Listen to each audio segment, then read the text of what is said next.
Disease Control (NCDC) confirmed this new 8 cases on its Twitter handle. This brings the total number of recorded cases in Nigeria to 89. With these new confirmed cases, Lagos has 59, FCT 14, Oyo and Ogun 3 each, Boshi, Edo and Enugu have 2 each, while Ekiti, Oshu, Rivers and Benue States have 1 case each. The Minister of Health, Dr. Sage Anire, and the Director General of the Nigerian Center for Disease Control, NCDC, Dr. Chikwe Iekweasu, had met with President Muhammadu Buhari at the State House, Abuja. The meeting comes amid criticism of President Muhammadu Buhari's lack of public briefing on the coronavirus pandemic.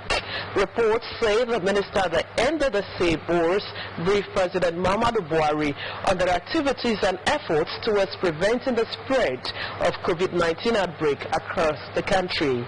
It should be recalled that on Thursday, presidential spokesman Femi Adesina defended the president's lack of regular briefing, saying that the president set up a presidential task force headed by the secretary to the government of the Federation who briefed the press regularly.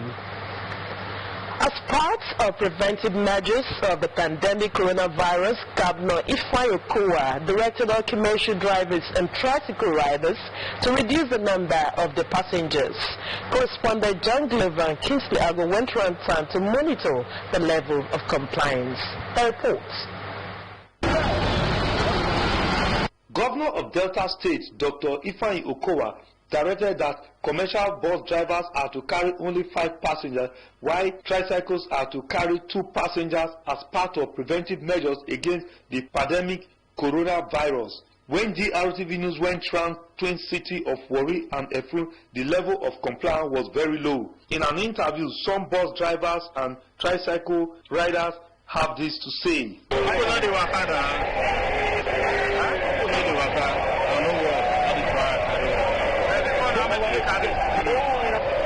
government did not subsidize the ticket. So how much? Who says it's not on the national broker? Look at the Agbero that people collecting the same money. How do we take care of ourselves for these 2 weeks? The government itself knows a lot of possible. The same make everybody day house. Now Percy Peking now one step they go help you. Then if my keke now no work, I not go even get money. Take care of myself. May I work out for you. Whether I will do for your eye. How do you want to pocket of you? They hear me? At a popular motor park in Warri and Efru, the level of compliance was 100%. The manager of Osarime Motors, Mr. Elalehan, and that of Bobizwa Motors, Mr. Bangweze Jude, said they have to comply with the directive in order to safeguard their passengers. We are making compulsory that even though you are inside the bus, you never have their own app and transition, which they will give to the passenger. It's what they can stay in back of the room. So we have been trying our possible best. But now we carry 9 for 14 seater and 10 for 15 seater. Meanwhile, the president of Commercial Motorcycle and Tricycle Association of Nigeria, Delta State Chapter, Comrade Gosde Ezentin, and his treasurer, Comrade Kingsley Miller, said they have started enforcing the directive of the state government to ensure total compliance by their members. And it's everywhere, but to God be the glory. We don't have it in Delta yet, but then we need to be proactive. That's exactly what the state governor has done.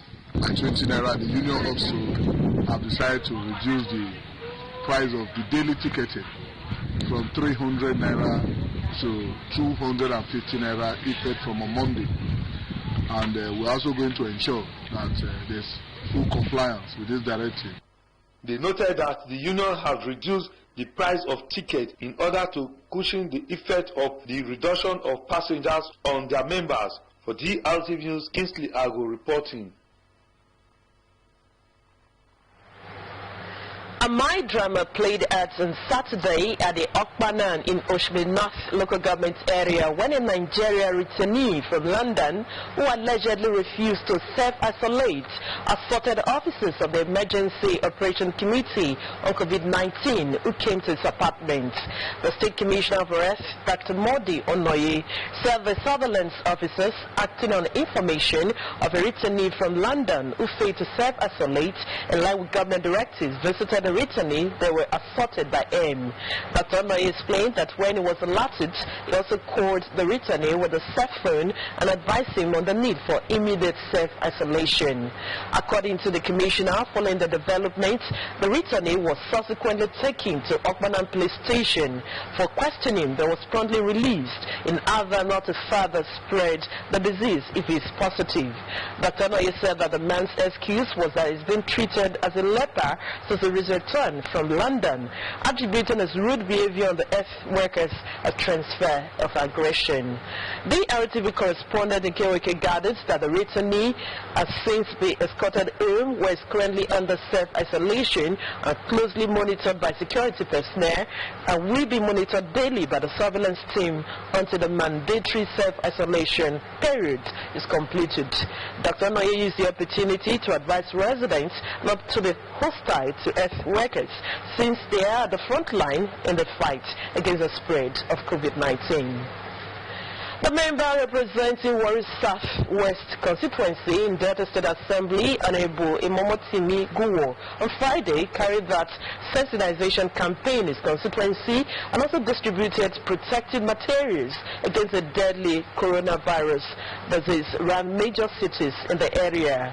Correspondent reports that Honorable Guwo urged his constituents to adhere to the preventive measures put in place by the state government. The report. The member representing Warri Southwest constituency in the Delta State House of Assembly, Honorable Imomotimi Guwo, accompanied by some health officers, distributed hand gloves, sanitizers, soap, buckets, and infrared thermometers to some major jetties in the constituency, and also demonstrated how to use the items in preventing the deadly coronavirus. Honorable Guwo told the boat riders and passengers that coronavirus is a deadly disease that can easily be contacted through body contact. He explains that though the disease has no cure for now, there are measures that can be taken to prevent it. The lawmaker therefore urged the boat riders and passengers to maintain personal hygiene by washing their hands regularly with soap and water, as well as applying sanitizers, wear hand gloves, and adhere to social distance rule. Honorable Guwo told the boat operators to use the infrared thermometer to check the temperature of their passengers, noting that one of the symptoms of the disease is high temperature of about 38 degrees Celsius and above. While commending the state governor, Dr. Ifeanyi Okowa, for the swift and proactive measures to check the contagion, the legislator advised his constituents to strictly comply with all guidelines to stem the pandemic. Senior Special Assistant to the Governor on Political Matters, Pastor R.S. Akemetogo, and a health officer, Mrs. Regina Seikuruwe, and the beneficiaries commended Honorable Guwo for his efforts in enlightening and protecting his constituents from the deadly disease. The enlightenment campaign and distribution of protective materials by Honorable Guwo continues. For drtv News, John Glover reporting. The Obi of Ubiakino Abba I is ban all social gatherings involving more than 20 persons, including burials and marriages, in line with the state government's directive. This is contained in a statement signed by the monarch on Saturday. According to the statement, the Obi of Ubi has also suspended all courtesy call and consultations except emergency meetings of urgent national importance with less than 10 persons in attendance. The statement further added that all the enrollers of the 9 administrative units in the kingdom have been mandated to enforce compliance. Also, the statement enjoined all residents in the areas to postpone all social events and comply with hand washing and sanitization to prevent the pandemic. The traditional ruler thanked the state governor, Dr. Ifeanyi Okowa, for proactively taking measures to prevent the disease from entering the states. Over 100 houses have been razed down in Iluabo in Akure, Ondo State after a heavy-duty truck carrying explosives exploded en route Edo State.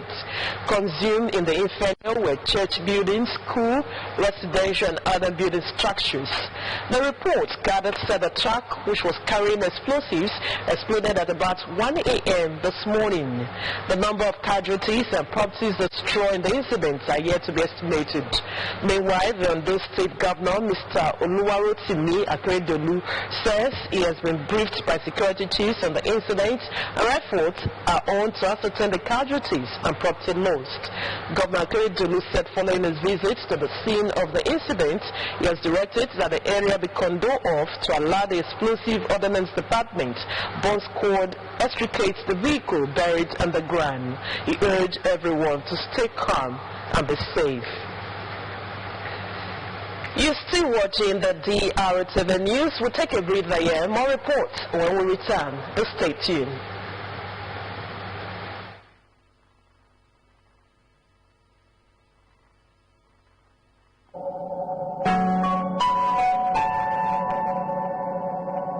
My dear Deltans, for the second time in 1 week, I'm addressing you on the coronavirus pandemic. On our part, we have taken certain steps to mitigate the impact if and when cases are detected in our state.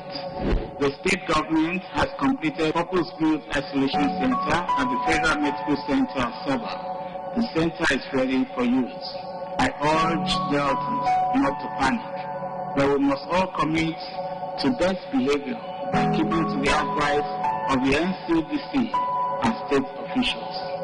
Please do not spread false information. All institutions of learning, primary, secondary, and tertiary, are to close for a period of 30 days at the end of school hours. All levels of government, both local and state, are hereby suspended till further notice. Malls, supermarkets, restaurants, banks, hotels, and bars must, in addition to providing sanitizers at various entry points, ensure social distancing by allowing only 2 persons at a time. All burials and social events must